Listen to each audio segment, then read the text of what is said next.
I was waiting in line at a food cart and I heard this guy near me say, "Hey, I have a quick question." And I thought they were asking me, so I turned towards him and I said, "What's up?"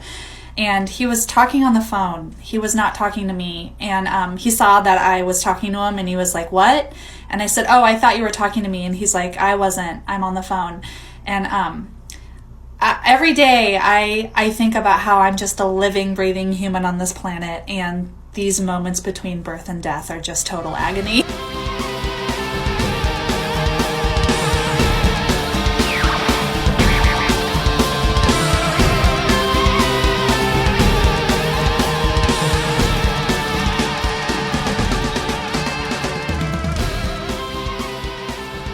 Hey, fun fans, we enjoy. I finally did it. Eric. When did we start this podcast? I mean, at the beginning of the year, January. Okay, so I finally said, hit record and said, "Hey, fun fans, it's We Enjoy Wrestling." I finally did it. Every week, it's a battle with myself. Don't say it, because I said it for years. Hey, fun fans, it's We Enjoy.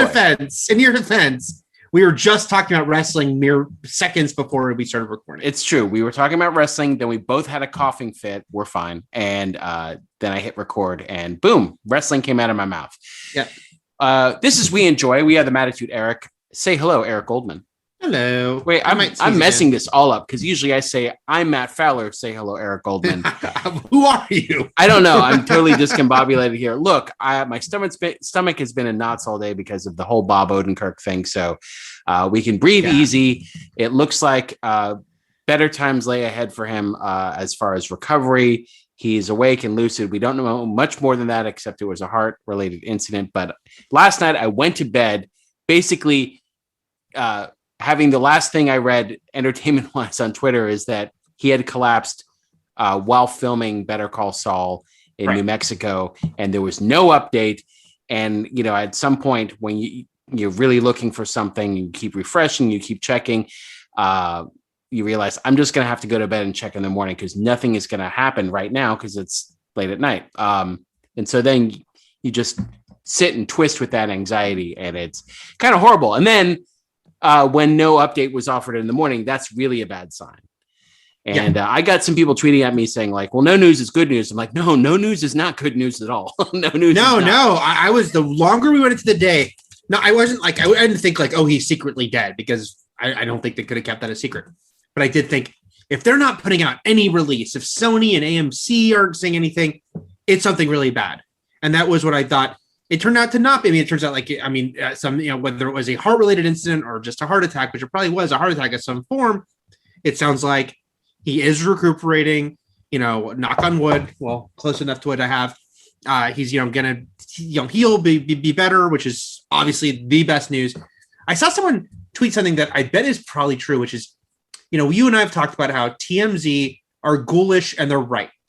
So I was messaging you earlier about, damn this whole thing for making me check TMZ all day. Eric and I have said to each other and on Twitter, I think, but I don't know if we've said it in podcast form, that TMZ, whoever they've paid off all around Los Angeles with the hospitals or the police or however it works, will always be the first to accurately report someone's death. Yes. And or even like they're in terrible shape. Yeah. Yeah. So they are correct. So, you don't have to follow them on Twitter. They're kind of repugnant,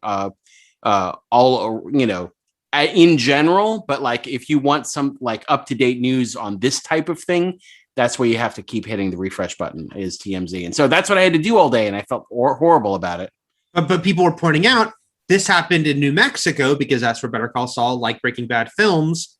And they don't have like contacts at the hospitals in New Mexico. I bet they sent someone out. They probably sent someone out for sure, but they don't have a network of people like they do in Los Angeles. Know. It's close enough to Los Angeles, Eric. I guess so.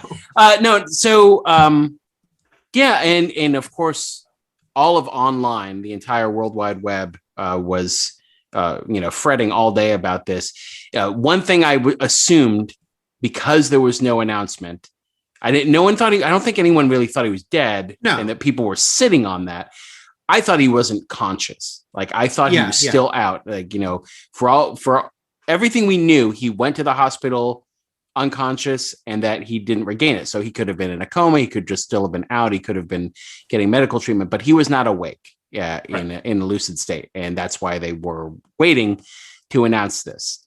And it just basically also became there was a pretty sad situation going on in case the worst did happen to Bob. Right.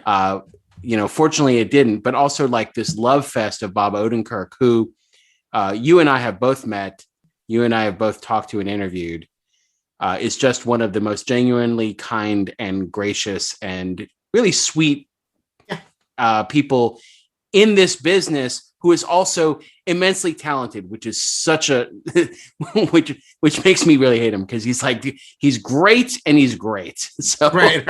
Like he's super friendly and amiable and just generous, and also he's immensely talented at both drama and comedy.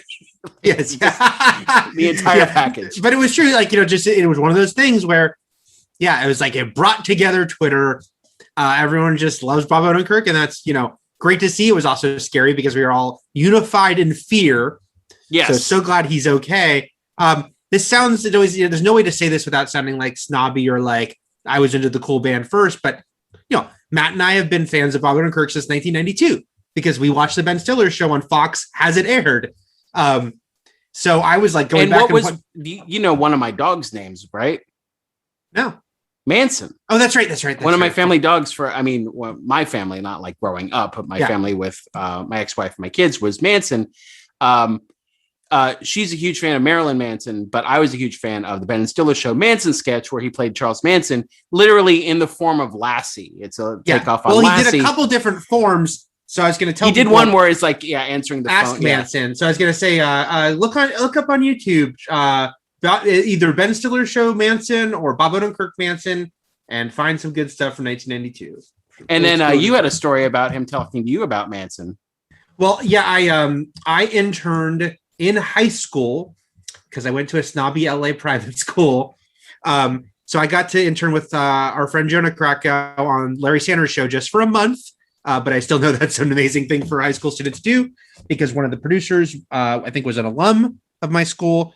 And Jonah and I were like all about Ben Stiller's show. So we wouldn't leave Bob Odenkirk alone about it and talk to him a bunch. But he did tell us that everyone at the time, they thought Ben Stiller was like every character if they were in makeup. So they thought that Manson was Stiller. And he was like, I have to keep explaining to people, no, that was me. But I think now time has gone on. Bob Odenkirk is very famous in his own right. And it's because one of those things where when you watch the Ben Stiller show, you kind of assume Ben Stiller is in every sketch, and he wasn't in the Manson Lassie sketch. No, he wasn't. That was just the other three. So I guess I can understand that because you're looking for Ben. But that was Bob Odenkirk all the way. Very quickly, and I even talked about this before we hit record, is like, we shouldn't go into Bob Odenkirk that much because he lived, he got through it, and we're gonna take because he lived. Because I don't have to call this an ode to Odenkirk, this podcast. But you mentioned 1992. I did want to bring up the first time. I don't know if I saw this before Ben Stiller's show or after, but it was either 91 or 92. Well, if it was 91, it was before. But there were like a ton of stand-up comedy shows between Comedy Central and MTV. And in general, like the 80s were huge into stand-up and Comedy Central would have just been starting too, so there would have been them too. So like they had a show called The A-List. MTV had the half-hour comedy hour. There was short attention span theater. There was a whole bunch of ways you can watch everyone's tight five, right? You watch their best bits. And so I watched a lot of people's segments. And one of my favorite things I ever saw was Bob Odenkirk stand-up. And that's another thing. People might not realize that he did stand-up. He was a TV writer, he was a TV actor. An SNL writer first. Right. But he did stand-up, and one of my favorite routines was back-to-back, two very different routines. He got up in the same set, and he did a guy who pretended Bazooka Joe jokes were his childhood memory. He's like, let me tell you something about I had such a wacky childhood. Let me tell you something about it. And he would proceed to keep pulling out pieces of gum and unwrapping them and then putting the gum in his mouth. And then like sneakily looking down at the Bazooka Joe comic and like passing it off as his own like childhood anecdote. But and it was funny because it was so stupid, and the whole joke is the audience knows what he's doing, but he thinks they don't. And so, but he keeps pulling out gum, and every time he does, he has to put another piece of gum in his mouth. I follow this, yeah. Okay, so then as he keeps telling these really stupid Bazooka Joe jokes, his mouth gets more and more full of gum too, and you can barely understand him. And then right after that, he goes into his one-man Abraham Lincoln show, which I don't know if you know that one, which is he performs a one-man Lincoln show, but only based on common knowledge about Lincoln. So he puts on this beard, and he's like, "Hello, everyone," and he's just like talking. He's like, "I was born in a log cabin made of logs," like really stupid things. So that's seared into my memory, like that stand-up routine and how good he is.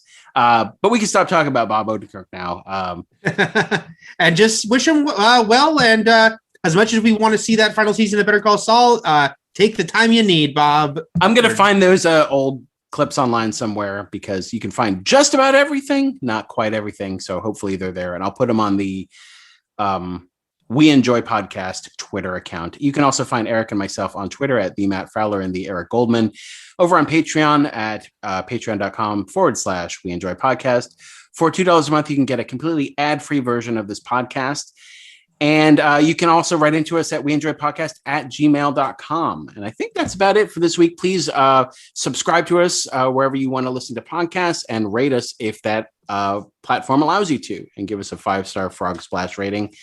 And I'm going to ask you about this first news item, because I don't know too much about it. So let's talk. You put this in. So what is this possible Paramount Plus Peacock merger that you have written in our shared Google Doc here, which sounds great to me, because right now I have one and not the other. Right. And Peacock is already giving me Peacock and WWE Network. So to me, it's already a merger of two streaming services. Right. So this would be even better. I could get 3 for the price of 1. Well, and then if you think about the fact that Paramount Plus until a few months ago was CBS All Access, and then got a bunch of extra stuff when they became Paramount Plus. So it's an add-on, an add-on, an add-on, an add-on. This was a story in Forbes that was like one of those kind of weird catch-up stories, because it was about how a potential Viacom CBS Comcast deal was on hold. Now, to remind everyone, Viacom CBS owns Paramount and CBS, and Comcast owns NBC Universal. So 2 giant companies. Now, it was tricky here, because they said the reason this is like a deal between them, this was all kind of cagey, was because the Biden administration is trying to aggressively enforce antitrust laws. And it's like, well, could these 2 mega companies and studios merge? And it's like, I guess, and form Devastator. It wouldn't be like one buying the other. It would be like that the Warner Media Discovery deal recently, where it's like a spin-off company. They're come together. But I guess that's like that's the big pie in the sky thing of some sort of like a Devastator formation between them, or Predaking, if you will, like whatever. Right. Metasaur. What else? Bruticus. We could go on and on. Who did the Combaticons form? That's Bruticus. Bruticus. Okay. Yeah. Well, we're just gonna go through them all. But anyway. Well, remember my favorite Transformer of all time, Beetlejuice. Yes, he was great. But I guess the kernel of this was conversations they said that happened in June, so that's recently, about just merging Paramount Plus and Peacock into one streaming service. Which, like, again, like we've seen networks like look, CW is a partnership between Warner Brothers and CBS, 2 separate companies. So this could definitely happen. They talked about when Hulu began, and Hulu was a team up between several different studios that eventually all became Disney, but it wasn't became majority Disney, yeah. But yeah, so that I did think that makes a lot of sense, because there are too many streaming services, and neither Paramount Plus nor Peacock, or I should say, neither. I just did double negative. Neither of them have been able to really make a dent. They don't have a Mandalorian. They don't have like something that's like really making this huge impact yet culturally. They both have stuff, they both have good stuff, but there's too much. We all know that. Everyone's like, I have to have streaming service after streaming service. So a merger makes sense. And I feel like right now they said conversations are on hold about any of this, but this seems like something that they'll circle back to. And in this article, they had the unnamed sources saying, yeah, it's something that they'll probably keep talking about. So I just thought that was interesting and makes I love it. Like you said, either you get a streaming service you don't have, or like we have both of those. Well, it'd be great to only have one of them if they were all at all. It would be amazing, and if they could also throw an Apple TV Plus in there, that would also benefit me greatly. Well, yeah, that'd be nice. Like Apple TV Plus, again, it doesn't have a ton of subscribers, but at least with Ted Lasso, it's getting like a show that's like a standout show. Yeah, well, like its season 2 premiere just had its best, Apple TV Plus. A lot of Emmy nominations, all that. These other ones don't have that yet. So, you've got Eric Goldman here on the We Enjoy podcast recommending Apple TV Plus series left and right. It's a quality product, guys. Quality product. But yeah, so nothing. This is not like happening tomorrow, but it sounds like it's something that could possibly. What if it happens tomorrow, Eric? Well, then I will take back everything I just said. Yeah, so you can get the Saved by the Bell reboot. You can get with all the Star Treks, which I don't have it, but I really want to watch Brave New Worlds. But I'll make that choice when it happens. Sure. Maybe they can get this deal. Maybe we can get this mega deal done before Brave New Worlds, and I won't have to decide. Well, all I know is this mega deal will hopefully improve Peacock when it comes to stuff like the WWE, where you can't start from the beginning of. Yeah, well, also, they're still going through regular growing pains, because I didn't try to watch Money in the Bank live, but I know you and several other people I know on Twitter were doing that, and like all the glitches and technical issues that were happening. Yeah, exactly, and that's the stuff.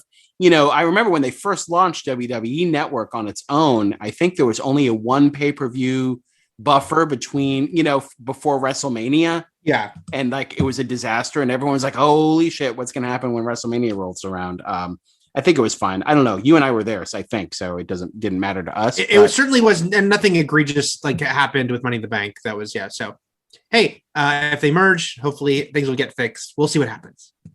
All right. Let's briefly talk about some TV trailers, sort of teasers, really. But teasers are the new trailers, are the new, teasers are now 2.5 minutes long. But based on what we saw obviously we have to talk about the Chucky TV show trailer and Dexter New Blood, since we've been mentioning casting news and a few news items from that show coming back. Both of them, to me, feel like really cool trailers, but also giving you a glimpse of like the first 2 episodes. You know what I mean? Like that teaser quality where you don't really dive deep into the season. But yeah, let's start with Chucky. Obviously, our bread and butter here on We Enjoy, having just done the Child's Play Chucky franchise. It looks so fun. I can't believe this is happening. It's such a weird thing. Like it looks so fucking cool, and with the Chucky like Jack in the Box carnival theme music coming back. Yeah. We don't at this point know how it ties into Cult. We do know that this main character, Jake, the teenager, kind of right away realizes this Chucky doesn't have batteries, and it's more like he's being framed for murders. I don't know what the possession deal is anymore. Again, with Cult, we don't. It's been a while since Chucky was actually after someone to get into their body. He took during the decades-long franchise, he made a turn and was like, I just like being Chucky. Why would I give this up? It was an epiphany during Seed of Chucky. So, but yeah, he's going around. So is Devon Sawa playing twins? Yes. That was something I didn't know until that trailer. Oh, I didn't even know. I just thought, I was wondering because I saw the trailer. I'm like, he looks different in both of them. Well, did you watch the featurette that also did? No, I didn't watch the whole Comic-Con thing, but yeah. So, if in the featurette, he's like, I play, and he said both the character names. So, okay. Yeah. And they're twin brothers, I assume. Yeah. And one looks like he's a sort of a scruffy auto mechanic. I'm assuming he's the uncle, or is he the father? I think he's the uncle. It also looks like he dies early. It does. We'll see. It does. It looks like he has a really quick encounter with Chucky. And then clean cut Devon Sawa. I had no idea what you were going to try to say there. Okay. Clean cut Devon Sawa is probably the father. Yes. He was shown with a woman who I assume was his wife, who I assume is. Well, that's Lexa Doig from Jason X. Who is she in Jason X? The lead. She's the girl from 2015. Oh, from the past. Okay, yeah. Cool. She's the lead of that. Yeah. All right. She gave me answers when I was asking her questions about when they shot Jason X. Yeah, I really like this trailer a lot. I really like the vibe of it. And it is funny that, like, yes, I think you're probably right that the footage in the trailer only comes from the first episode, maybe the second one. But I think we only think that because we know all these characters that are coming back that aren't in the trailer. And that's what I love. I know everyone's like, where's Tiffany? Where's Andy? I'm like, it's cool they're not showing them yet. Like, you know. Well, also remember, they're going broader with this. You know what I mean? Like, people have to sell new people on this. They can't. People aren't doing deep dives of the franchise like we just did, or we did throughout the years because we just watched it anyway. But like, yeah, like this is like the equivalent of Bob Odenkirk's one-man show about Abraham Lincoln based on just common knowledge about Lincoln. Like, this is just what you know about Chucky. Chucky's a doll. He kills people. He's got a knife. He sounds like this. And people are going to die. And from the looks of things, we get also more backstory into Charles Lee Ray. Yes. Yeah. Oh, yeah. So the featurette showed a lot more of that. There's a bunch of flashbacks to Kid Chucky, to Kid Charles Lee Ray. What's a very clear homage to Halloween, when it looks like he probably kills his sister, but he certainly kills a teenage girl, maybe his babysitter. The shot is an homage to Halloween of her sitting at, like, you know, her mirror turning. Yeah. But I do think that's, you know, the kid will be the in for new fans, because clearly he's going to tell the kid his life story. And then we could kind of get to all these characters he's met throughout the years who will slowly come back into the story. You know, that's I think how they'll fuel it. They also showed his tombstone actually I tagged Liv Morgan because I was like, Liv, they go back to Jersey, and she retweeted it because they show his tombstone. It looks like they do a visit to his grave at some point. So to get the amulet. Yes. So I think the kid I think we're probably mostly seeing the pilot and stuff around that happens, this sort of mayhem. And then it probably kind of goes on the road a little more, and the other characters sort of start to bleed into it. I'm very excited. Me too. I can't wait. So it's coming around Halloween time. They said this Halloween, so maybe on Halloween. I have to see what it's not. It's not on Halloween. It's October. But I mean, like, the trailer says this Halloween.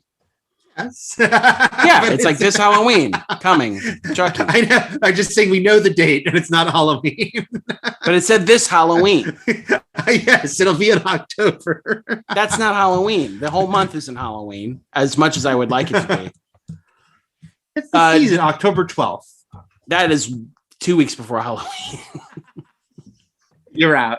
I'm out. I was gonna watch Chucky, but now they lied in that trailer. Now things got fucky. Let's talk about Dexter New Blood. Again, this all could be from the first episode or the first two. Where do you stand on him going back to Miami? I don't want it to happen. I can't even think of a reason why it would happen, but I want him to stay away. No, I don't want that to be. Well, okay. I do think, you know, based on this, the thing that excited me the most about this teaser was, okay, he's in a totally different environment for like the story itself. Yeah. And there's like a sniper, and there's Clancy Brown, who might be the sniper. I don't know. But the sniper was wearing a mask. But yeah, it's all snowy. It's completely like opposite setting of Miami. And it does pick up where we left off, but the fact that, well, not exactly, because he's got a different job. It looks like he's like running that store, so he's not. Oh yeah, you're right. It's not his store because his tag said. Oh yeah, so he's working at. But it's store. like a sporting goods store. He's got guns and knives. He's around weapons, murder tools. Mm-hmm. And okay, yeah, so he's not a lumberjack, but and he doesn't have his beard. No. But you know, they're doing it years later. Yeah. I don't want him to go back. I don't want to see Batista again. I would see Dave Batista, but I don't want to see any of those characters ever again, especially Quinn. Why would I want to see Quinn? I don't need to. And if they did, I think Peripheral is fine, or in some small little way. Who is even left? The Batista siblings, Quinn. Again. What was the name of the mortician? I can't remember his name. Masuka, right? Masuka. Okay. And then again, I don't need to see him again either. Like, you know, Hannah is out there somewhere. I can tell you, like they're gonna sell me on the fact that he gives a shit about Harrison. Speaking of Hannah, They teased it yesterday and they released it today. The streamer, did you see that promotional ad Yes. for like Disney streaming, whether it's Disney Plus or Hulu? Well, it's the bundle package with ESPN as well. It's Batista, so this is also related. It's Hannah and Batista related. Playing the streamer, a sort of a woodsman who just loves to sit in a river in a canoe and watch streaming Disney related streaming services in a bundle package. But I just loved how he filled his day with like The Mandalorian, Pixar movies, and then caps it off at night with Handmaid's Tale. Like, and then Love Victor. Yeah. It's a very funny part. I mean, look, that's a full day of streaming. I have to say. Yeah. He's a well. The thing about Dave Bautista is he does seem like a well-rounded guy. So I enjoy Dave Bautista immensely. Yeah. I think he's fun to watch in movies. I think he's fun to listen to in interviews. I think he's really fun. Okay, Dexter New Blood. I like it. I'm hopeful. It's playful. They use that Runaway song. It works. It reminds me of like a new season, a trailer for a new season of Dexter, like back when it was on and you would only get a little bit. And yeah, it looks totally the same and I dig it. So I'm hoping for the best. Hoping for the best. We've mentioned it's, look, they have a big uphill battle because so much of the second half of the series, of course, underlined by the very ending, people weren't happy with. If they can do something that feels like a cool, I will say one other thing with the new locale.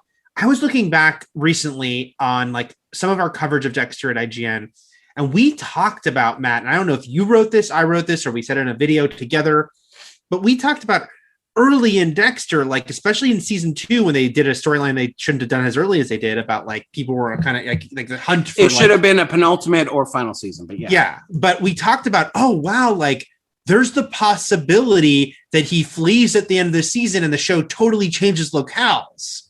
We didn't know the show was going to really fight against changing it all. Oh, wow. I don't remember that at all. And so I just thought like, okay, like they're doing, 12 years later, however, a Dexter in a new locale season that, once upon a time seemed like something the show could have done while it was actually airing its original run. So, right. Yeah, we'll hope, fingers crossed. We'll see. So, and you know what? We should probably place a bet before the show comes out. Jennifer Carpenter's back. She's going to be a ghost Deb. That's the only role she can play. Unless there's someone in town who's just she plays someone else and he's like, you look a lot like my sister. Whether or not it's literally, the thing we all guess is, she'll be like Harry talking to him all the time. Maybe that's what Trinity's going to be too. So, but I think, he talked to other people besides Harry anyway. She, whether it's one scene or multiple episodes, she's not going to be resurrected from the dead unless the show makes a very. My question is, do you think it would make most sense for Deb to do it, or any ghost character talk to him and say, man, what a stupid fucking thing you did with like the ending of that, like how you left, faked your death, went and became a lumberjack, had that stupid beard. Like, do you think they do like an inside baseball run dig at the actual ending of the previous I could see them doing that, especially, Clyde Phillips coming back to do this, who was the showrunner for season 1. Yeah, he didn't have anything to do with the final season. Yeah, so it's like, does he want to get in his own little dig? Maybe, I don't know. So maybe, and then she's like, and fuck Showtime. Like they should just go all the way with it. The channel you're still watching this on. Yes, but not new Showtime, old Showtime. Okay, let's read some emails real quick, and then get into good things to enjoy, and then we're going to get into Jennifer's Body. A movie I really liked. I had not seen it. I dug this movie. One of the fun elements was just me not realizing anyone who was in this movie and just seeing. I thought about that. I thought, Matt's going to be in for some real treats here with these actors. It was a treat-filled parade that I found quite delightful. Mark writes in on email, love the podcast. My wife listens to crap podcasts that have to bring up Kathleen Kennedy and Rise of Jedi on each podcast. Ugh, what is this wife listening to? It sounds like a bunch of like those people who tweet that we don't like. Kevin Smith was not. Are they also complaining about He-Man? Well, I think this is a He-Man email. Kevin Smith was not given nearly enough credit to bring this series to life. The host of the show strongly hate Kevin Smith and the new He-Man series on Netflix. Is she listening to Twitter bots? I have a theory that incels are actually bots. I mean, they're people, but also they're bots, because if a bot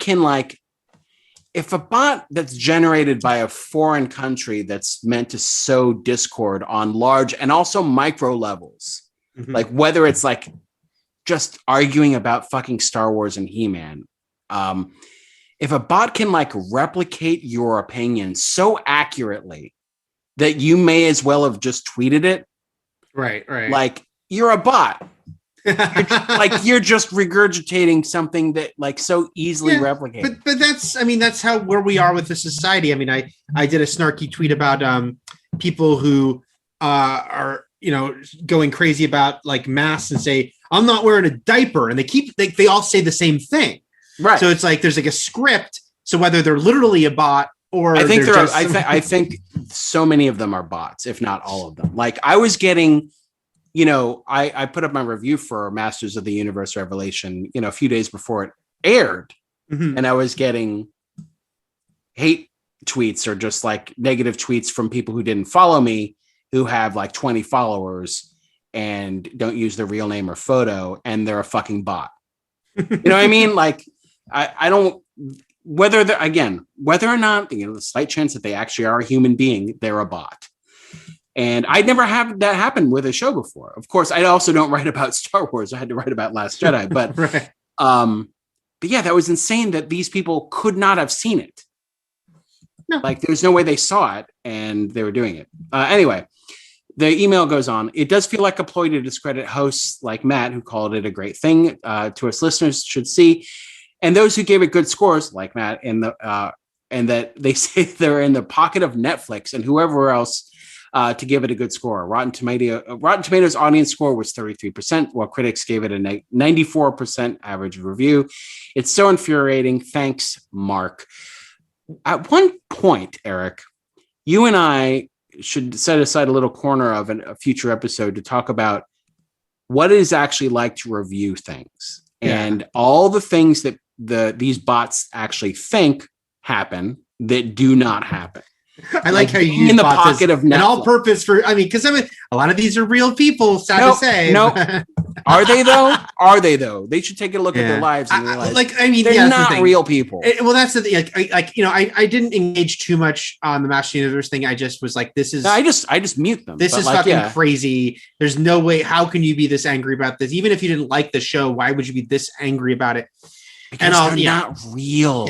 But then, it's this strange thing of like changing the narrative of like, you're in the pocket of Netflix or Rotten Tomatoes or whatever. And then this one guy I did engage with, he was like, because he said this nonsense about, critics just liked it because it was Kevin Smith. And whoa, it was like, wait a second.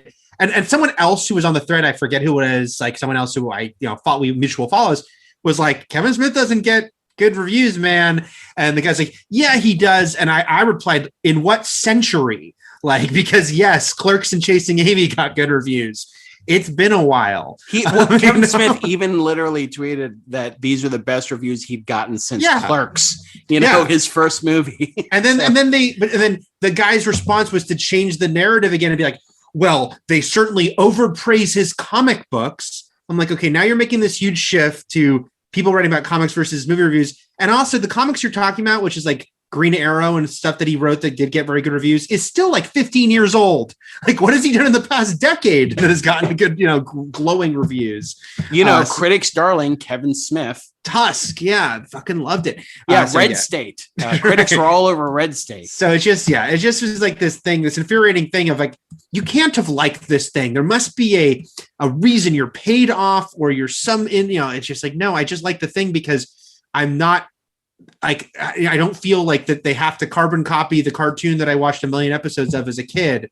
They can do something different. I saw a lot of people saying like, and it goes back to the whole thing, like, were the things we watched as kids really good, or was it just nostalgia, or were we just 8, right? Like, was the old He-Man and the Masters of the Universe cartoon actually good objectively on its own? And it kind of wasn't. We loved it because we were kids. This is actually a good thing on its own. There's no way you can actually artistically think that any episode, there's only 5, but all 5 of these episodes are better than every episode of that old show. And I love the old show. It was great. It was great because I was a kid in the 80s. And I think that's the bumper sticker we're really aiming for here. Is it's great because I was 8. That's right. And that doesn't mean that like it sucks. It just means like if you can't watch this on its own terms, if you can't be like, oh, okay, they're going to do this new thing with this old property. If you just want to see your memories over and over again, well, then you should just watch the old thing again. But why are you so angry about this different version? Anyway, I want to see your memories over and over again. What is this, Minority Report? I don't even know if that's how the premise worked. I don't think so. No, that's your. It sounds is this Eternal Sunshine or this Spotless Reminiscence? The trailer for that Lisa Joy movie. If you're it'll be like that. I haven't watched the trailer for that. Does it look interesting? It does. It's like a post-apocalyptic future where a city's been overrun with it seems like there was like a big storm. There must have been a cataclysm where it's not all destroyed, but like the edges of it are flooded. And then there's this tech where people can relive their memories and get lost in it. It sounds up your alley. Remember when she was in my car and I was so glad I had it cleaned? I do remember that. And I remember when we watched her watch the Like a Prayer. Like a Prayer. I couldn't remember the name. Was it Madonna's Like a Prayer video? Like a Prayer music video for the first time. Yeah, that's true. We had adventures with the producers of Person of Interest in Texas once, guys. I would say, well, that's a story for another episode, but I don't think we'll tell that story. But anyway, we kind of told it. Was that it? Was that the story? There's some details, I guess, about. We should probably explain how and why that ended up happening. So Jaimon, who actually wrote into with also the correct pronunciation of his name, and for reference. Oh damn it! Now I have. This is me. I'm sorry, Matt. I'm like. Lisa Joy didn't work on Person of Interest, but she's married to Jonah Nolan. Well, but together they work on Westworld. Westworld. So when I said Person of Interest, that's what was. She didn't write an episode of that. No. She had nothing to do with that. No. No thumb in the pie at all. I mean, I'm not saying Jonah didn't throw some ideas at her. Didn't give some. That's what I'm looking for. She's not credited on that show at all. All right, back to Jaimon, who not Jimon like Digimon, but Jaimon. And for reference, he put in phonetically, as in Jai Courtney. So that's Suicide Squad related, which is coming out pretty soon. Jaimon writes in on Patreon again. Hey, Mattitude Eric. So he's got thoughts about Jennifer's body. So I might actually save this going forward because we're going to talk about Jennifer's body. Yeah, save it. But I just wanted to let you know he ends the message on Patreon by saying, "Thanks for picking this movie. I had a great time." So I also want to reiterate that and agree with that sentiment, Eric. Thanks for picking this movie. I had a great time. You're both welcome. All right. Jennifer's Body did not do well back when it opened in 2009. Are we going into it yet, or should we assign next week? Where are we at? Well, we're not, because we still have to do our good things to enjoy, which we'll do really quickly. That's right. Next week's main event. Are we going into so we're gonna do more bees. We're doing another franchise, not a long-running horror franchise, but a 3-movie horror franchise. Candyman. We're going to start with the first Candyman, go into Candyman Farewell to the Flesh. 3 movies, but not 4 pilots after TV pilots after that. You mean you're talking about RoboCop? Yeah. And no Candyman animated. Well, I guess series. RoboCop had 4 movies and 4 pilots. Yeah. Just that's right. There's a remake. Movies. Well, speaking of remakes, we're doing this because the new Candyman's coming out. So this is all lead up to the new Candyman. Yep. And what's the third Candyman called? Day of the Dead, I believe. Is it Candyman 3 Day of the Dead or Candyman Day of the Dead? It's sometimes there is a 3 there, sometimes there's not. I think officially there's no 3, but some of the posters did put the 3 on there. All right. Okay, that's so for next week, Candyman and okay. Yes. I think people who watch along and listen to us and want to actually do the homework for this main event will wind up renting it because Eric has put here that you can watch Candyman on Tubi. Well, yeah, I mean, Tubi's fine. It's just commercials. Like that's fine. You have to, it's all right. You can watch it. If you don't want to pay for it, it's there with commercials. Otherwise, you can rent or buy it anywhere. 1992's Candyman, no subtitle, available to rent or buy on all the major places to rent or buy, or with commercials for free on Tubi. Eric and I don't mind commercials because we grew up with them. Were they great, or were we just 8, Eric? I don't know. Both. I will say the Candyman sequels are on major streaming services. Different. They're all on different ones, but the first movie is not commercial free anywhere. I was on the set of Candyman 2: Farewell to the Flesh for a day. So eat your heart out, Eric. Right. Well, interned on the Larry Sanders Show for a month. Tell me more about that when we do that episode. That movie. There's not much to tell, but I will tell the very brief part. Did you watch music videos with Lisa Joy on the set of Candyman 2? That's it. That's the story. Right. It's over. Okay. Why don't you start with your good thing to enjoy this week? My good thing to enjoy. I will throw out, I almost went with my good thing to enjoy has the Green Knight, so I'll just cheat and say Green Knight's really cool and I liked it. And I can't. That's my weekend is Green Knight. Green Knight. It's not going to be. It's not not going to be for everyone because it's definitely weird. But it wears its weird well. And someone who's not into period pieces and high fantasy, I like this weird twist on it. So that's. Do you like Arthurian legend, or is that just too much of a Venn diagram intersection? It's all an intersection, but I like this. But that's not my thing to enjoy officially. I just threw that out there because would somebody like it if they grew up loving the Sir Gawain and the Green Knight tale from Arthurian legend? Well, I would hope so. Unless they say they ruined it. They ruined it like they ruined He-Man. Oh no! Is this the Green Knight revelation? There's going to be angry people. They're going to bomb Rotten Tomatoes with negative reviews. Not my Green Knight. They changed the story that we don't even know who wrote in the first place. Right. My good thing to enjoy, which I also realize enjoy is a little weird of a word to use about something that deals heavily with sexual assault, but it's well made. That would be me like recommending what was it? Pharaoh versus Allen, or Allen versus Pharaoh, right, which was great, but was great, this has I dare to say lighter only because there's parts of it that are just more like, oh wow, there's some crazy shit, and then it gets really dark and heavy because it has to. But Woodstock '99, Peace, Love, and Rage, which was one of those things, and I think this is definitely the pandemic era because we're just not going out as much, even now, and right now, of course, things are getting scary again, but.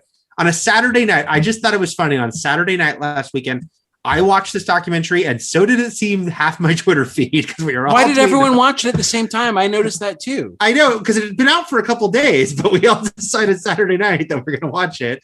But if you haven't watched it, it's worth checking out. It's I think the title tells you what it's about. But Woodstock '99, even for me, who remembers it happening, and I remember watching some of the MTV reports about it. But I hadn't, this kind of contextualized it a lot more.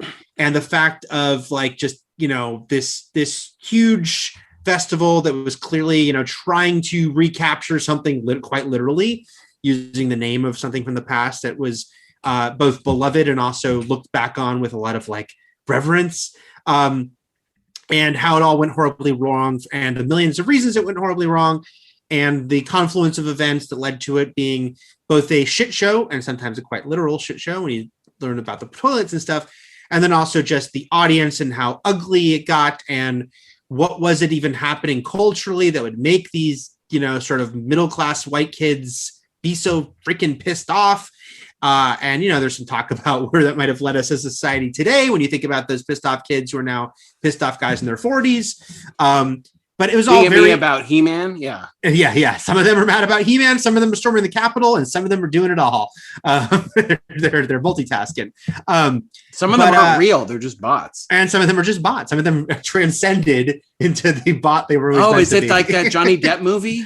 Yes, literally called Transcendence. Yeah. But yeah, it's very well made, very interesting. I think it does a very good job of kind of explaining to you even just stuff about the weirdness of TRL, of MTV's dominance, but also TRL's dominance at the time, but the conflict between a show that was both about NSYNC, Backstreet Boys, Christina Aguilera, and Britney Spears, and about Limp Bizkit and Korn, and like, you know, this new metal and the audiences that were so different, but the show was catering to them both, and the weirdness of all that.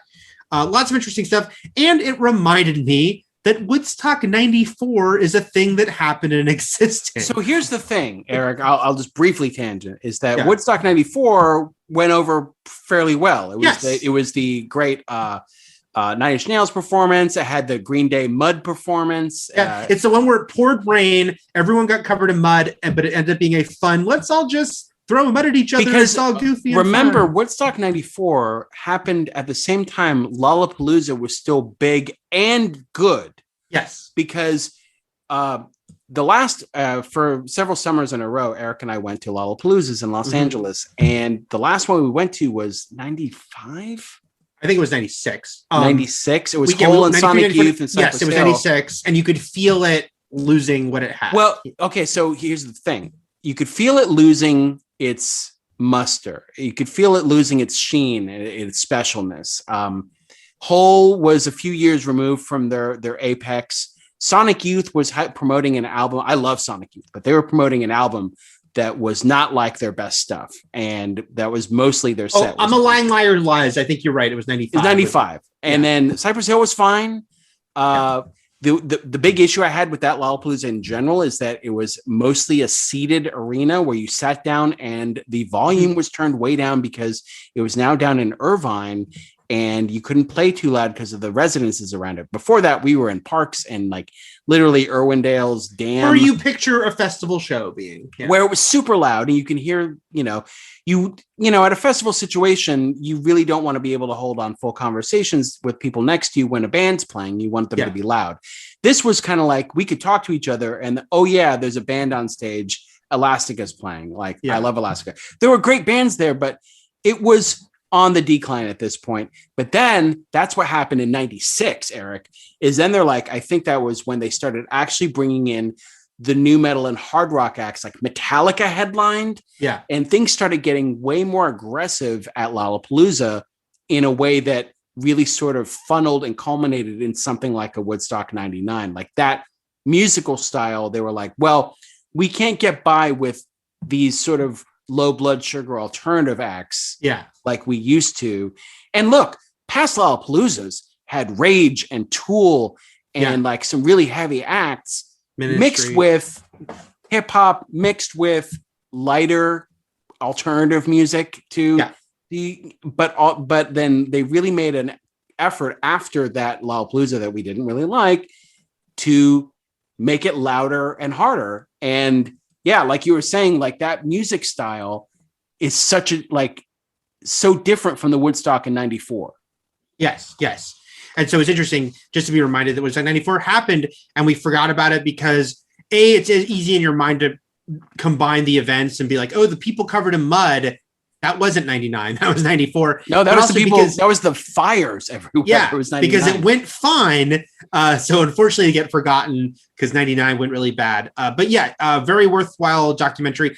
I do agree with some people that there's a weird fine line here because they talk about this horrible sexual assaults that ended up happening, and they talk about it. A lot of the girls were going around topless. What was that culturally? Why they were choosing to do that? Why it was being encouraged?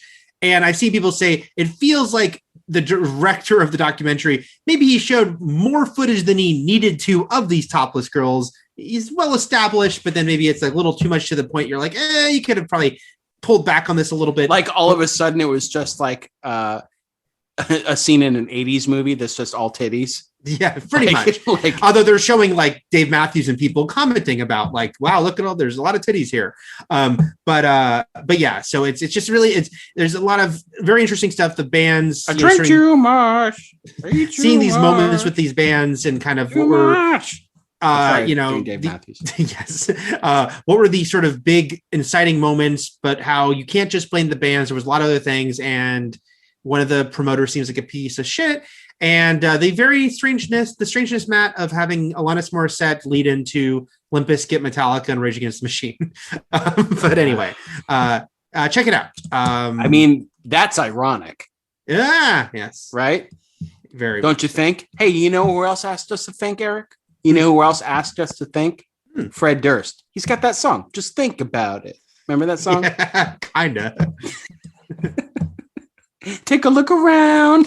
I'm also I think it's thinking called Reconnected or something. I'm thinking about Lollapalooza 95 and the Mighty Mighty Bosstones and just talking about the guy who was just on stage to like dance around, and what a good gig. Oh yeah, the Mighty Mighty Bosstones just had a guy who dressed in green and danced, which all bands should have, I think. Also, yes. I remember that Lollapalooza for the Jesus Lizard, and how because there were seats, everyone was sitting, and it's hot. Yeah. And so, as a performer, you're used to Lollapaloozas. You look out at a festival crowd, everyone's standing at least. Yep. Everyone's sitting on their butt, except for this one like probably 12-year-old kid who was like the biggest Jesus Lizard fan in the world, and he's up front dancing. And then all the lead singer could do was yell at us for sitting. And then he gave the mic to the little kid, and the kid's like, "You guys suck. Jesus Lizard rules," stuff like that. So that was their set. And then Beck came out, and I think he played Loser on a boombox before he actually played his music because he hated that song. And he's like, "Here's your song." Oh, anyway. Yeah. He was like very anti doing that. Well, he's Scientology, so I'm anti him. How about that, Beck? He's actually, by the way, really talented. Looking at the Wikipedia page for Lollapalooza is, saying Nirvana was scheduled to headline 94. But what I didn't realize, Matt, and again, this is because we didn't, if internet existed in 94, but not like we were looking at much and there wasn't a lot to find. But it turns out they pulled out of it on April 4th, 4 days before he would kill himself. Because when you called me and told me Kurt Cobain killed himself, you said, we're not going to be seeing them at Lollapalooza because, but it turns out we wouldn't have seen them anyway. Wait, that's how I led the news? Yes, it is how you led the news. Yes. Wow, past Matt. What the fuck? That's how I leaned into the death of Kurt Cobain on the phone with you. He said, "Eric, have you heard the news?" And I said, "Well, good thing I did." Did I do something like that when I told you to turn on the TV for 9/11? You did not. It's like we're not matured. Going to New York because Jesus, you matured. God. I have a vivid. I remember you so well that phone call. We're laughing. We fucking loved Kurt Cobain, but you laugh through the pain. I remember Matt calling me so well about that Kurt Cobain thing, and I remember what you said, but also I remember I felt like I was in a movie after because I stood on my chair in my dorm room going, what?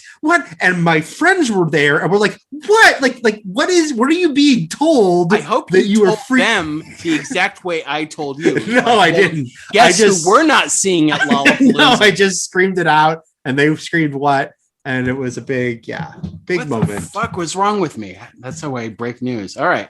Look, you were a Gen X. We were disaffected, and that's true. We were the whatever, never mind generation. Right. We had awesome music, and we were slackers, and we were apathetic, but we cared about the environment too, sort of, but also sure not about each other. And we weren't there for our boomer parents, like Brady Bunch aesthetic. Like, man, oh man.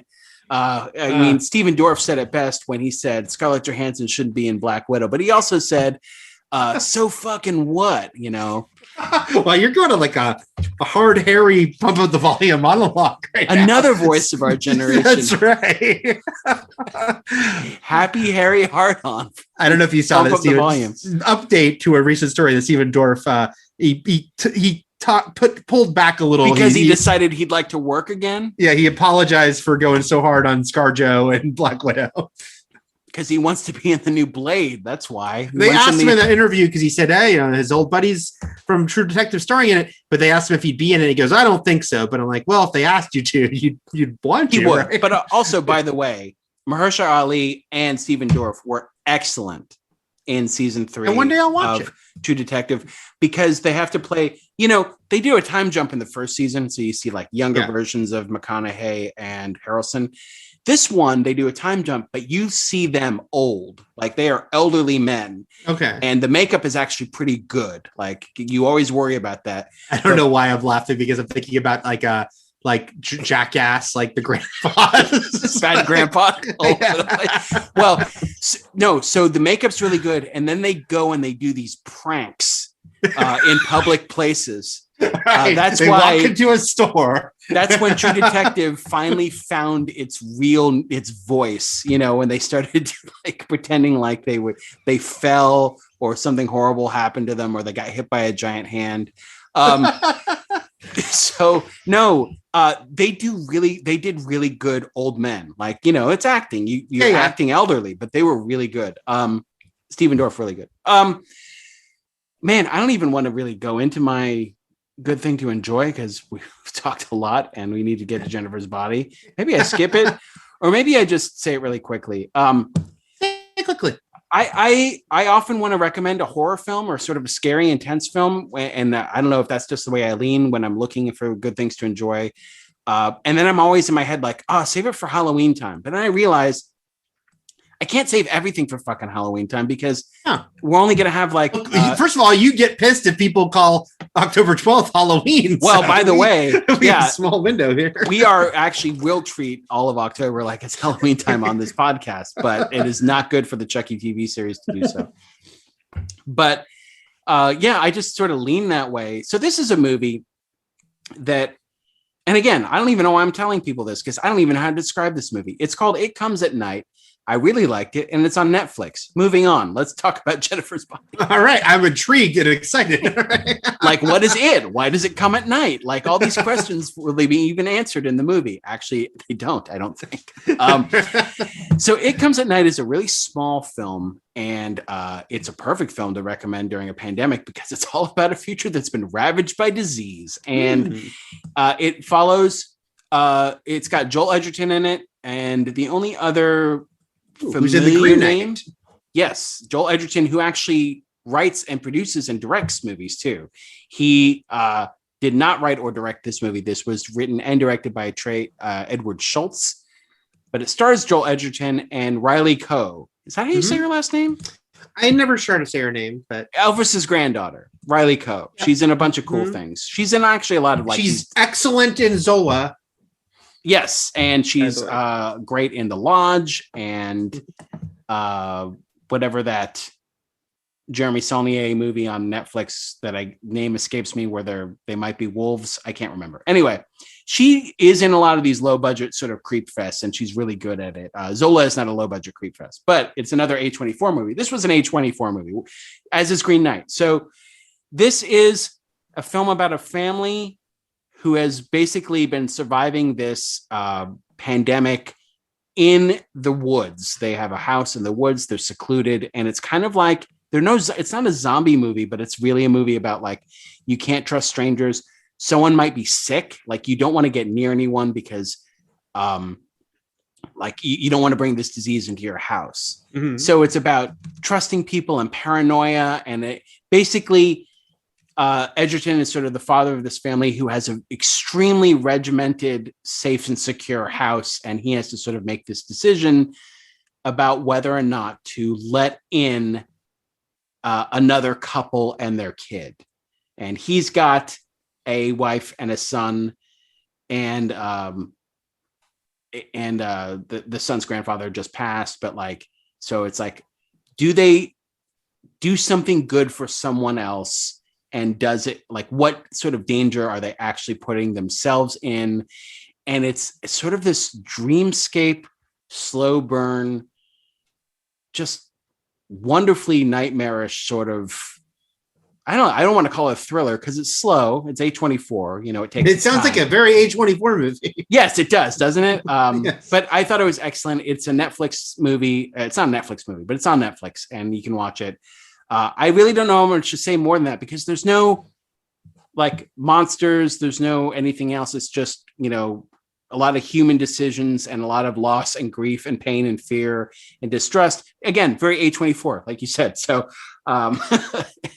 it doesn't have, boogeymen or anything like that, but it's very good. Anyway, let's talk about Jennifer's body. I like the A24 weird stuff. So it sounds good to me. And in the interest of some brevity, I'll say cool. Yes. Okay. So next week, Candyman. Man, that's a great fucking movie. Okay. This week, Jennifer's Body. Great fucking movie that came as an absolute surprise to me. This movie was written by Diablo Cody, who sort of gained a lot of fame because of her work writing Juno, a movie from Jason Reitman. Oh, we didn't talk about Ghostbusters Afterlife trailer. Oh, well, that's fine. There's enough Ghostbusters discourse going on, and Discord. This movie popped up on my radar a few years ago. And Reitman produced this movie. Yes. So this was another collaboration between Reitman and Diablo Cody. He did not direct it. Mm-hmm. But yes, people started talking about this online more recently. It was sort of forgotten about for a decade. And then everyone came back and was like, this movie was good. People sat on this movie. This movie's overlooked. It was underrated. It shouldn't have underperformed like it did. Like, it was really good. And I'm trying to think of what the climate was. And they didn't just sit on it. It was also that they shit on it. And because a lot had been talked about, sort of Megan Fox and kind of the backlash against her and how this movie opened in the middle of that. And yeah, like it kind of like became part of this whole sort of backlash, attack on her, and that the movie was never given a fair shot. And then people realized they were shitty to her for no reason. And B, the movie, as time went on, people were just like, hey, this is a really good movie. This is like the Maxim era. And this is, the height of Megan Fox's popularity, but also like a time when sites like IGN were running things like the Babraham Lincoln tournament, where just, readers would vote on babes. We had Babe of the Day. There was a Babes channel.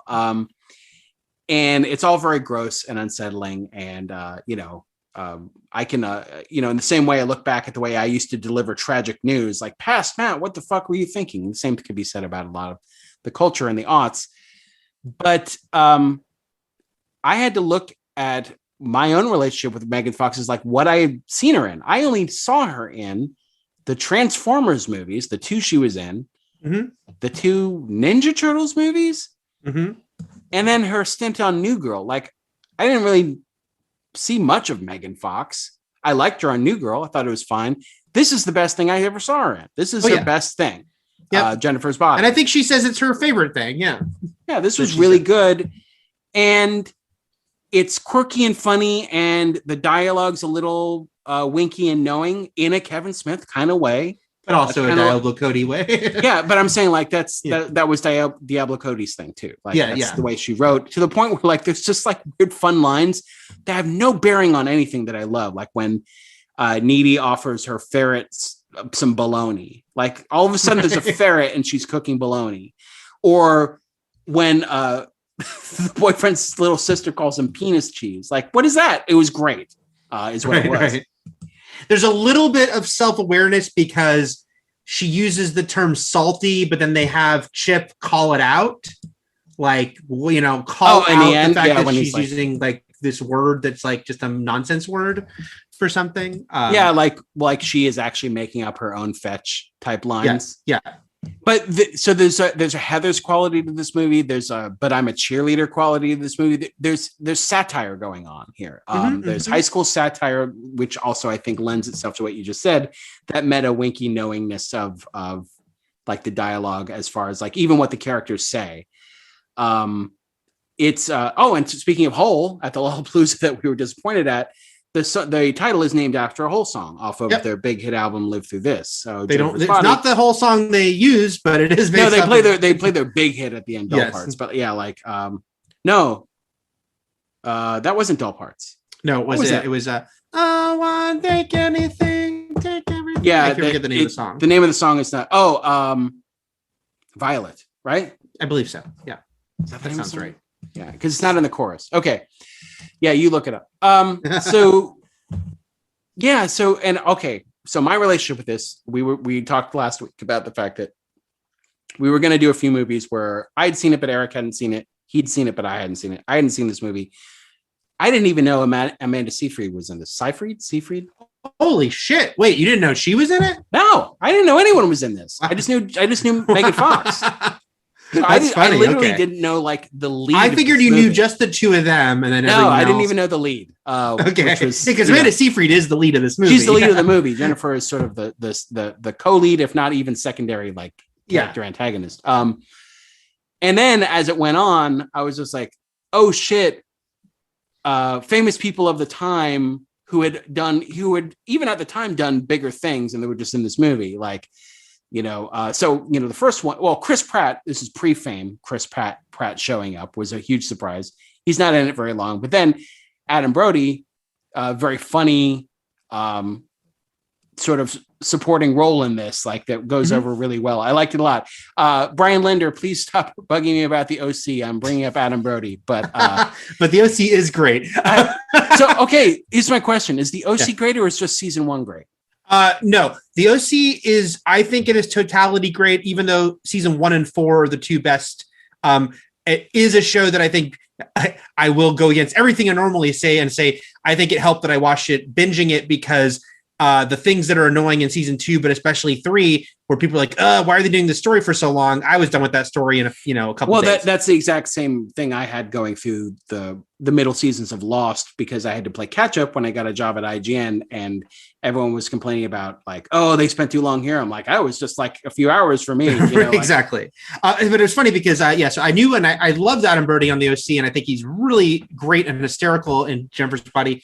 And it was funny because I knew Chris Pratt. This is the year that Parks and Rec debuted too, so big year for Pratt. But I knew him from the OC because he was in the final season of the OC, and he's very funny in that. I was asking if it was just season 1 because I could just watch season 1. B, I'm more likely to watch a show that people tell me gets better. Starts, because I'm used to shows starting slow and finding themselves and then getting super great, rather than one where it's like, oh, it peaks early and then it's okay. There's only 4 seasons and it ends on a really good season. So I say the whole thing. Can I skip this seasons 2 and 3? No, I'm just kidding. I wouldn't do that. I wouldn't do that even as somebody who doesn't want to take a lot of time. And then J.K. Simmons shows up also in Juno. But so this was just like, and Beaver from Veronica Mars. I can't remember that guy's name. And then, even Cynthia Stevenson shows up as a parent.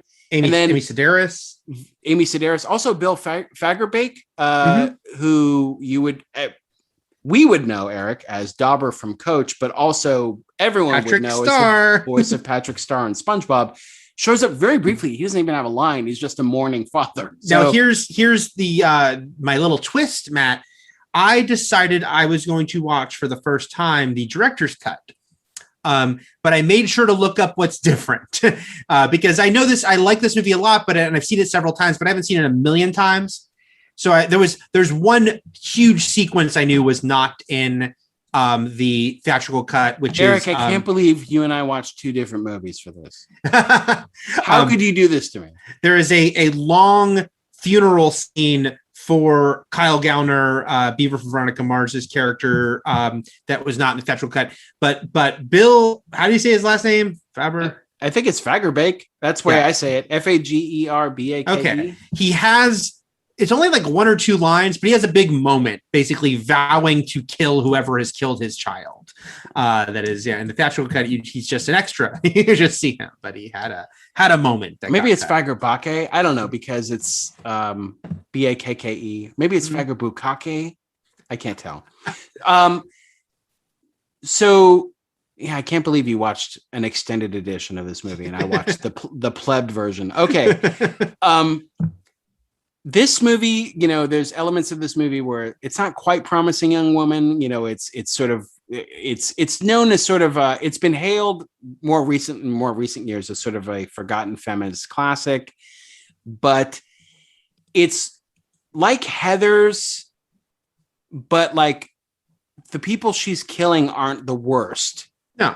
You know what I mean? Like the football dude that she pulls into the woods, actually the son of Patrick Star, is like he was out there like mourning the death of his friend in the fire. Like he was just crying out in the field. So it's not like he was being an alpha male dickwad to anybody. And they are in Devil's Kettle, Minnesota, I want to say. Yes. Devil's Kettle, Minnesota. Great name. Devil's Kettle High School football rules. And they have this thing where they have a waterfall, but also a mysterious whirlpool that I thought something would come of that. But in the end, I don't think actually anything mythological or supernatural happened with that, right? Well, it's where they do the sacrifice. So I think you're just meant to think it's a place that these wannabe Satanists would go. Because, yeah, I think also like when he throws the knife into the whirlpool at the moment, you might be expected to think that had something to do with her coming back to life. But in the end, Needy just finds like the knife and the balls in like a dump out point. Like it literally does lead somewhere. So there's nothing sort of hanky going on or mystical about that area, except that it looks cool. I think that was sort of like I like it. I think it was sort of a fun diversion because she's like, you expect her to go into the library at the end and research that whole area, and it's something happened there. And it wasn't, it had to do just with the ritual itself. And it is not being a virgin. So it's a funny premise. Like, you know, douchebag indie rock band wants to get instant famous. I mean, his monologue is so funny about how hard it is for indie bands. We all look alike. And he does look a lot like in the end when he's performing at the school dance. Like he comes out now, he's wearing a suit. So there's very Brandon Flowers, like Killers thing going on there. The running joke of that song, the Through the Trees song, and and them being American heroes and Needy having to hear it was very well done. It reminds me of other fun like songs that sort of permeate and recur, like Scotty Doesn't Know or Teenage Suicide or something like that, like from other movies. And so then we've got childhood friends. We've got Anita, nicknamed Needy, and we've got Jennifer. And the movie itself is really funny because it all comes down to them at the end. It all comes down to sort of their friendship. And there's a lot of things going on about like how childhood friends fall out, because that happens. How you have that friend. You don't even necessarily have to make it like a female thing, but how sometimes you have that friend who's just not nice to you. Like there's just like for you, Eric, it would be all of us in New York when you moved there. Right. But like, and like how Steve Milan would just steal your cookie. Well, yeah. Much like Steve Milan caused me to have permanent back injury, I laughed a lot when they're like kind of playfully shoving each other, but then Jennifer like really shoves Needy into the door in kind of like it's a funny, nasty way. Because sort of there are moments here where you can sort of glimpse a real friendship, and you think that Jennifer really does have like this childhood attachment and an affinity for Needy, and that it is there. But then there are moments when you're like, oh God, she just can't. And this is before she's even like possessed or anything. Yeah. Where she's like, oh, she just turned on Needy on a dime, and she is using her. She is still attached to her in a way that's not friendship. It's not beneficial. It's all using and no giving. Right. It's all taking and no providing any friendship in return. So there's all of that. And I think that's really interesting, you know, and then so she becomes the demon or the succubus, and that fracturing of their friendship that was already kind of there becomes more blatant and obvious because of this. So then we get into the metaphor area of like what this means, what growing up is, puberty, whatnot. You know, Buffy did a lot of this too. But I just think it works really well, and I liked the story. So they're going out. So then Needy's boyfriend is played by Johnny Simmons, who I did see The Perks of Being a Wallflower, but I mostly know him from Scott Pilgrim versus the World. He's young Neil, and they go to a local dive bar to see a band who we would learn is only there to find a virgin to sacrifice. Did they start that fire? What's going on with that? So I feel like it certainly feels like they started the fire, or the fire was started by their presence or something, right?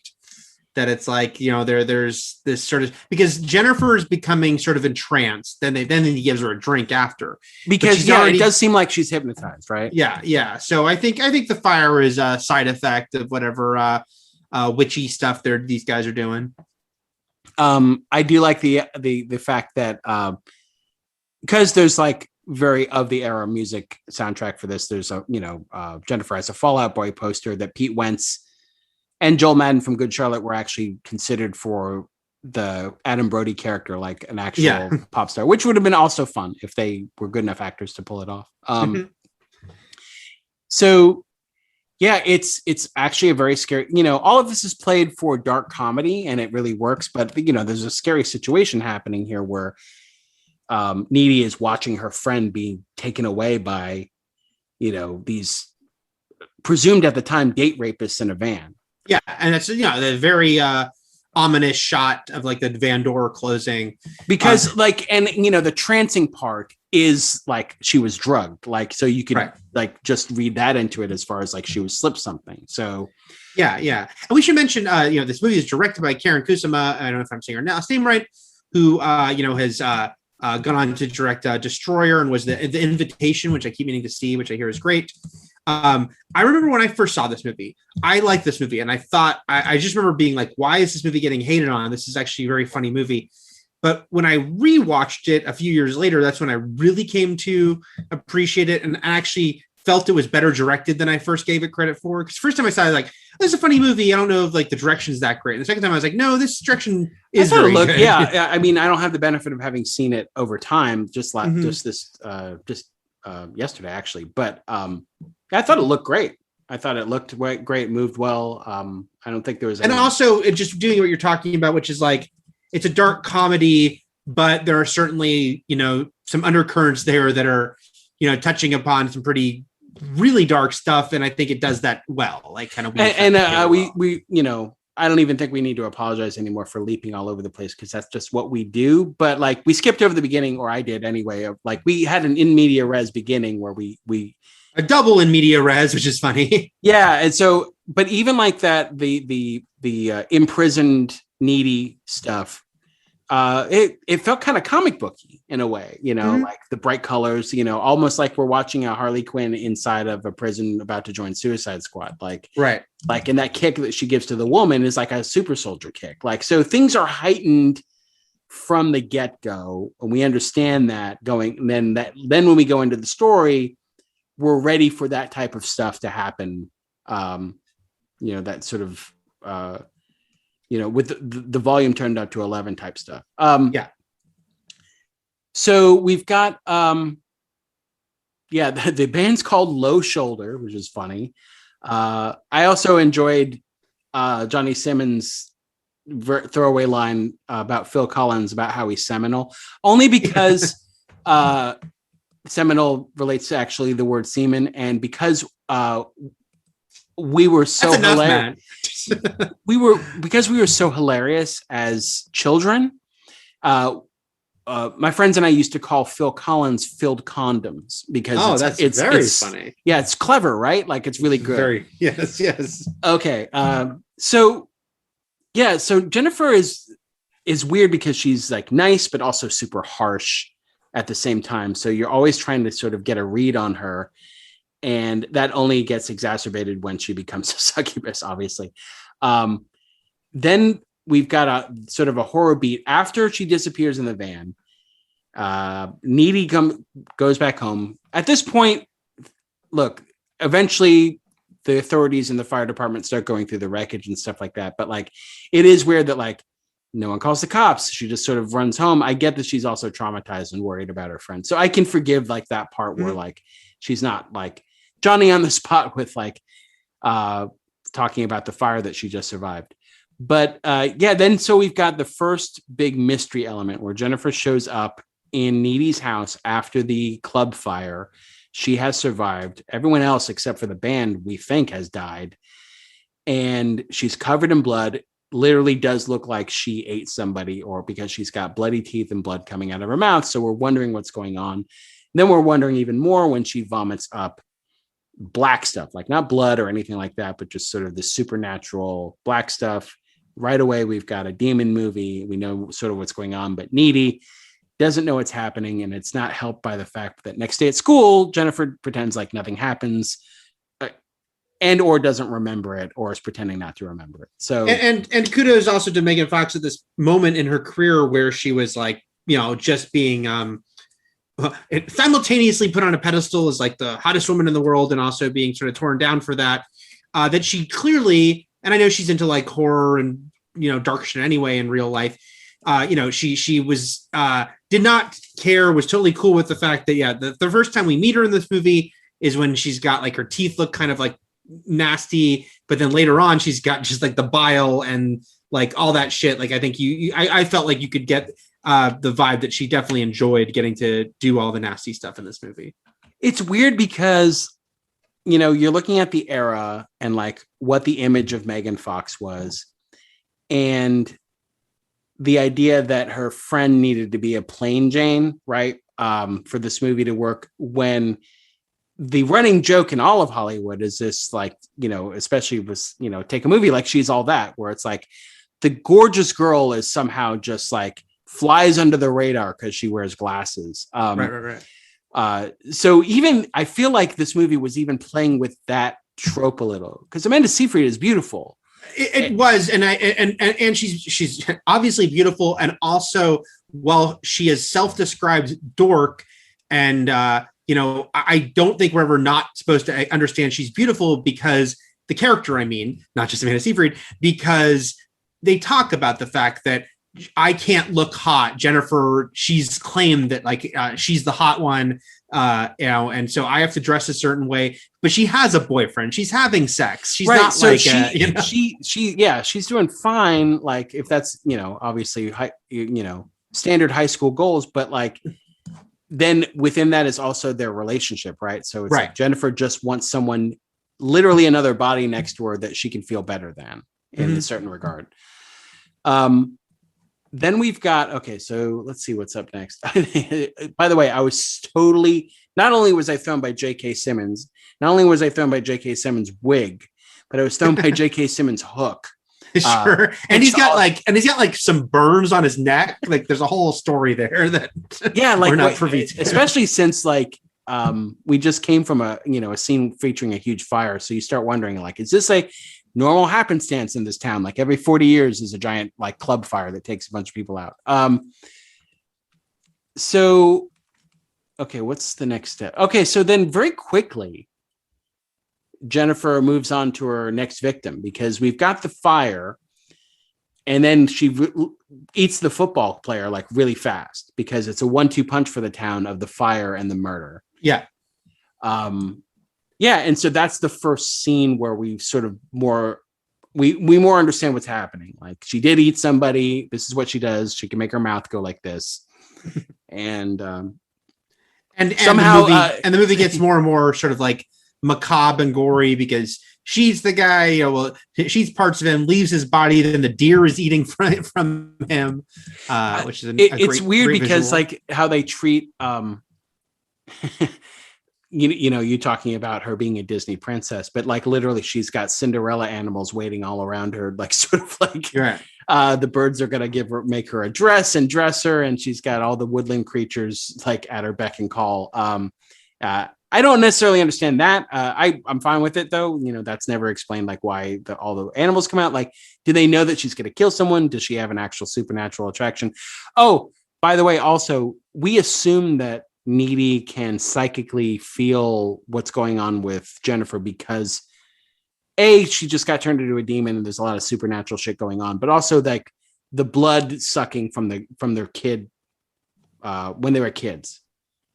I never thought about that. Like when she sucks the blood, she's like, "Don't tell my mom," or something like that, because she gets a thumbtack in her hand.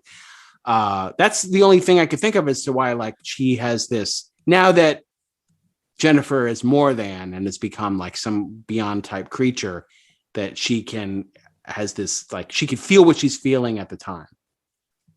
I did not think about that childhood moment being why, but I like it. I'll go with that.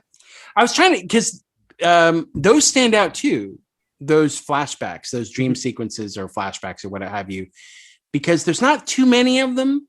There's 2 or 3, so there's not just the one, but they kind of sit there. I don't know if you saw something in your version of the movie, Eric, where you totally watched a much longer and more substantial film, 5 minutes longer, but where you watched a 3-hour epic of Jennifer's body that has all these extended action scenes and backstory and stuff that doesn't get filled in for me.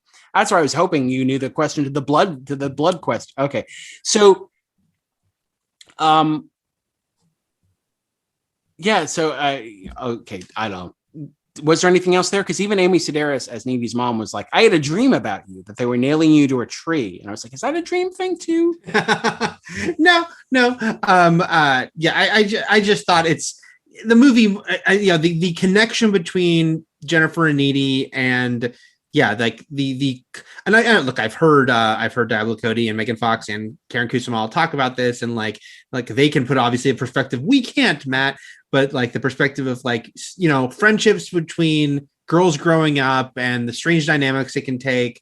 And this movie is, kind of being all encompassing about that. And they're closely connected, but they're also highly competitive. I'm saying these characters, I'm not saying every girl, but these characters, it's all sort of this very messy, strange dynamic that's now pushed to 11 here because of this sort of supernatural dynamic that's happening. And Jennifer, of course, it's like it gets very direct at the end where, like jumping around here, but she purposely targets Chip, but she also even targets Colin because Needy says, I like him, he's cool. And that makes Jennifer go after him.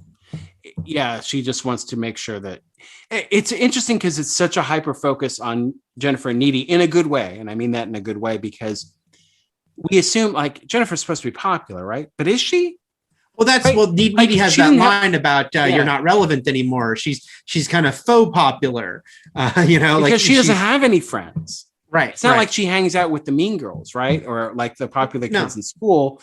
And to that, extent, Needy has a boyfriend, so at least she has someone else in her life. Whereas Veronica seems to have Veronica. Thinking of Veronica Mars. You saw the version with Veronica. Two people are in Veronica Mars. So, but yeah, the fact that Jennifer has no one, right, to the point where does she live in a sad abandoned house? Who knows what's going on? Well, we see her mom, but we don't see a lot of her mom. We see her mom, and we also see her mom in that picture where she was a cheerleader at that school. So you could fill in the backstory of her mom pressuring her to be pretty and to be a cheerleader and stuff. That, a lot can be said with just that one scene right at the end when she's dead, about her home life, perhaps. So she kills the football player. Then it gets into the rules of the supernatural where a month goes by and she starts, becoming a little decrepit. She starts looking a little haggard and tired, worn around the edges. And that's when she sort of even herself realizes she needs to feed in order to sort of juice herself up and, level up and become beautiful Jennifer again. And that's sort of the rules of the succubus. And she targets Colin is Colin Gray. Played by Al Gallner, as you said. And again, not a bad guy, right? Except the fact that he wants to have sex, right.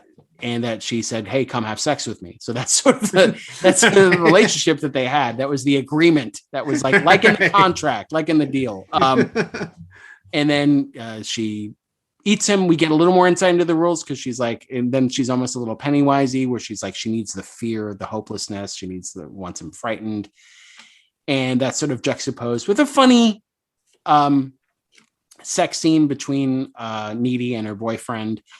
And then after that is sort of the fallout and the really turning, the splitting up of Needy and Jennifer with the reveal, that was hinted at earlier in the movie, that Needy actually tolerates perhaps more than she should from Jennifer because she's in love with her in some regards. So that Needy is bi, and that that moment can be played maybe Jennifer's bi too, or maybe she's actually just sort of fucking with Needy's head when she's there in her bed and they kiss and make out and stuff like that. And then there's the line that infers that they fooled around before about we can play boyfriend girlfriend like we used to.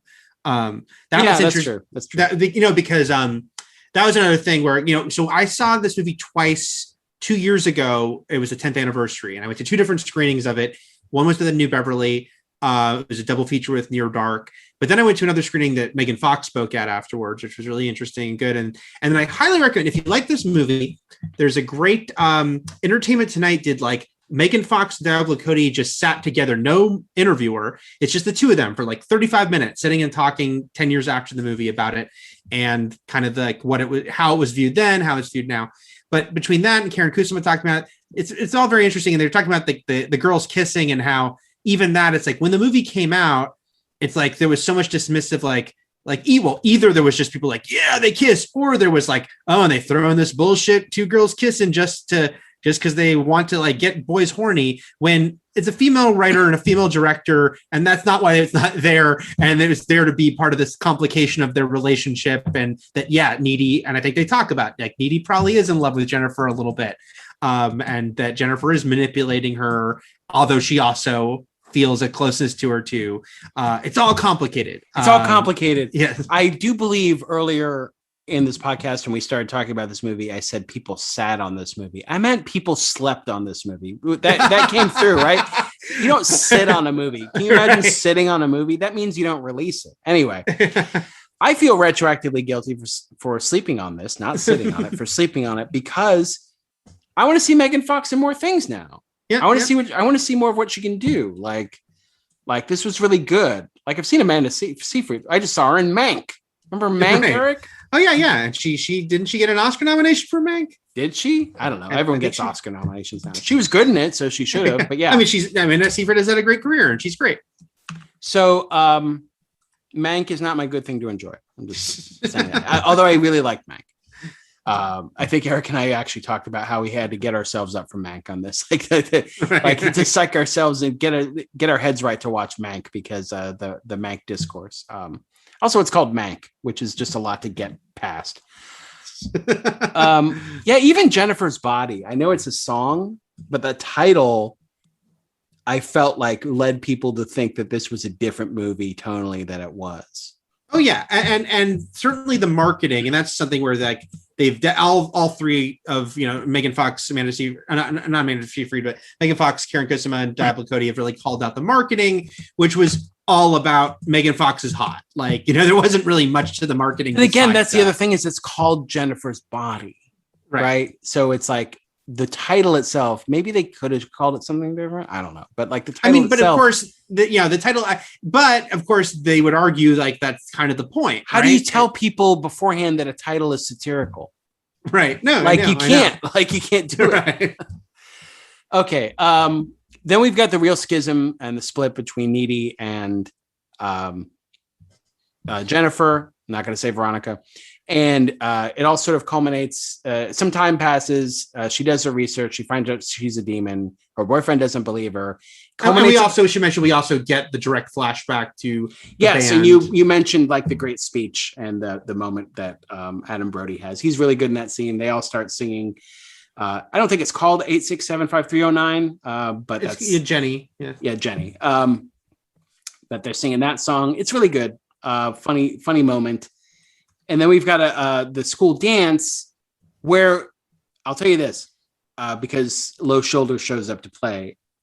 I was expecting, also hoping that they were going to get killed at this dance, right? Because shit was about to go down. They didn't, because shit didn't go down at the dance. It's literally takes place in like an abandoned pool outside of the school. So nothing goes down, but they knew what the audience wanted, and they had him killed and like right at the end, and then leading into the post credits. It was during the credits. Yeah, that was amazing. I loved it. I was so happy I was happy that happened, Derek. Yeah, same here. And then we've got the fight in the bedroom, and literally Needy getting caught. We shouldn't skip over the fight in the pool. That fight in the pool, the death of Chip, and who he saves her, like dying, like he stabs her with what was it, like the pool skimmer? Yep. And a cool visual with her floating above the pool, and then very funny with Needy saying that's not even that impressive, you're just hovering. Good stuff. Yeah, like even the little snarky like takedown lines in between the big action work too. Like the tone of this movie works really well. It never feels distracting or too silly. Yeah, there's lots of funny one-liners. The one about our library has an occult section, and I like when Jennifer's like, I'm a god, and I think doesn't Needy just be like, okay, like her reaction to that. And the burning. Well, of the don't tongue. forget your penis cheese, the best line of the movie. Yes. All good stuff. And then, culminating in there, the battle in the bedroom. The battle of the bedroom. The battle of the bedroom, the brawl to settle it all. Where you know what happened. You know Needy's going to be in a bad place at the end of this because we've seen the beginning of the movie. But yeah, there's really no getting around like the movie plays in a way where I don't know why this springs to mind, maybe because we watched it recently, but the Child's Play remake, like Andy's going to be framed for that whole movie, or even the original Child's Play, but the Child's Play remake, literally because Andy gets like his friends involved with it at the end. There's no way to frame Andy by the end of that movie, even though he's been being framed for a lot of it. Too many people know at the end of that Chucky's alive. Right. Nobody in this movie knows about Jennifer except at the end, Needy. Like Chip's. Yeah. I'm saying Chip knew it briefly and then died. Right. But there's no telling other people. And again, it goes back to none of them having any friends. It's just them.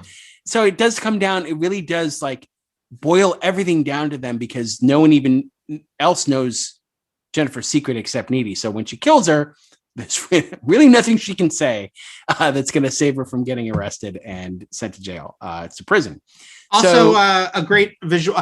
I am a sucker, Matt, for when a battle ends with either two people laying dead next to each other because they both died, or in this case, one of them laying dead while the other one lays next to them. But this is a very good version of that, very well done version of that, because of how Jennifer's mom comes in. And a movie that I recommended on as a good thing to enjoy a few months ago literally has that at the end. And so does War of the Roses. I'm just thinking of all these movies now. Okay. And so and so I like that, she walks in and Needy is on top of her. She's just stabbed her with the box cutter, but then Needy kind of collapses to the side. And it's this kind of, again, the movie does a good job with the mixing of tones because it's like for the mother, it's this wrenching moment of her daughter. She just walked in and saw her daughter like stabbed to death. So she's like holding Jennifer while Needy's just kind of laying there, like just spent, from like he's spent, and she also knows like, oh shit, like there's no getting out of this. Killing somebody. So very happy she escaped. Very happy she had X-Men powers, which is actually a reference in the movie itself, like when they're talking about what Jennifer's abilities are. Well, doesn't Jennifer herself say it's like some X-Men shit? Yeah. So it's a reference in the movie at the end, but then it really feels like X-Men when Needy escapes from prison. And then another surprise face from Matt, Lance Henriksen shows up in a very small role. Don't know what his relationship is there, or he just needed a gig, or if he knows the people involved. Who knows? Well, I think that seems like a very intentional like genre cameo for love people who were not the target audience of this movie. I wish everybody who gets into a car in every movie, they look over and the driver's Lance Henriksen. That's how much I love Lance Henriksen. He should drive everybody everywhere. I watched the bloopers and the deleted scenes besides the director's cut, Matt. My goodness. The two things that told me that I didn't know were Lance Henriksen, they cut a line of his, a single line, but a line that made him way more lecherous because he does the I was wondering about him because he gives it the once over, but he originally did say gas, grass, or ass. And she says, well, I don't have gas or grass. And then he like lecherously smiles at her. So you kind of meant to think she'll probably kill him too. But we don't, that was still the only scene he was in. But the other thing that the deleted scenes confirmed for me was Chris Pratt lived, because it was interesting that we didn't see that he died. And then we never saw him a line about how, we never see him again, but then Jennifer has a line about I have the police wrapped around my finger. I'm fucking a cadet.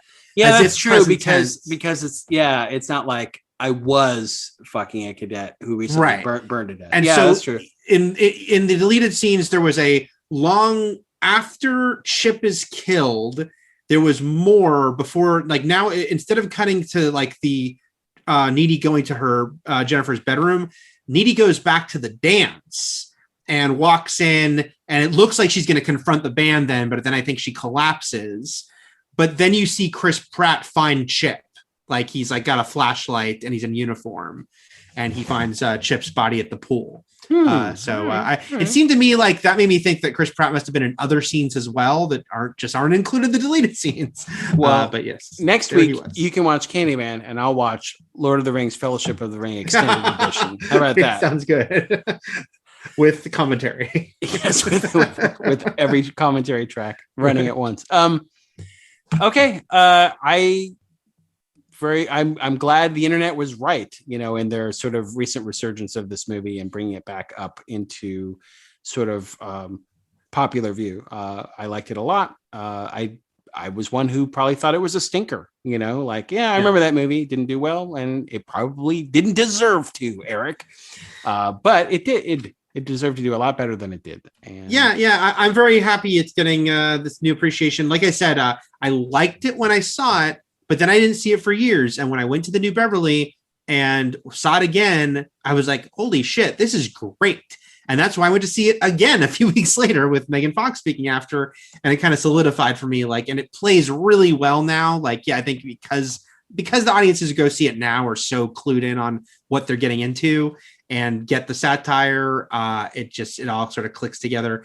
It's funny. Megan Fox, has been doing press recently. She had that movie that had that kind of Gerald's Game set up with her handcuffed to the bed. And she loves this movie. She loves that it's gotten a new appreciation. It's her favorite thing she's done.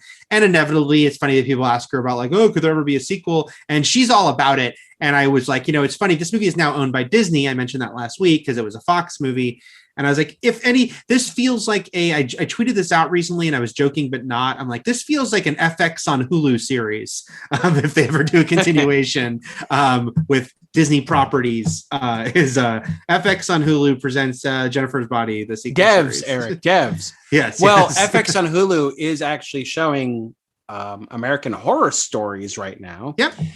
Which is their anthology series, not a regular American Horror Story season, which is still coming out, called Double Feature, but they're showing that is exclusively FX on Hulu. So yeah, they're doing horror. It's not just all Devs and Miss America. Do they have any other FX on Hulu originals? Just they had that miniseries about with a huge cast that was about the 1970s and the woman who was fighting against. No, he said Miss America. Yeah. Oh, Miss America. Yeah. But almost all of the. But that was 2 years ago, is why I'm saying. Yeah.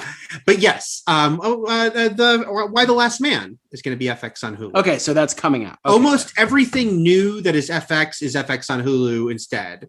They shifted everything that had been previously. And then FX is just going back and playing old anger management reruns. Right. Forever and ever. Yeah. Okay, I can live with that. Just 2 or 3 or 4 more weeks. How many? We're gonna go to Vegas for SummerSlam, Eric. It's coming up. I'm gonna call you up a week ahead of time and say, "Hey, guess why we're not seeing SummerSlam?" No. Because Kurt Cobain killed himself. Whoa! And then I'll be like, "Shit, time loop." Again. All right. Candyman is next week. Sweets for the Sweet and all that jazz. Great film. Not to spoil it. Not to influence you, not to sway you in any one direction. Look, but I'm so glad you dug Jennifer's Body. Oh, one last thing I was going to say is that I really appreciated that Adam Brody's great in this movie, and that 10 years after this movie, he would be in Ready or Not, another great 20th Century Fox movie in which he plays a character. Oh, another dickbag. Yeah. Who makes it part of a pact with Satan to improve their lives. Wow. So I didn't every realize 10 years. He had that sort of typecasting going. Fascinating. He's just a sniveling little satanic weasel. And that's why we love Adam Brody. That's right. He's great at it. Does the OC have any Satanism? No, but George Lucas shows up in it. Are you saying George Lucas is Satan? What about Kathleen Kennedy, Eric? Oh, don't get me started. But watch my YouTube videos where I complain about her. All right. Until next week, everything is possible, but people who complain about Masters of the Universe online aren't real. And Shakma. Shakma. Shakma!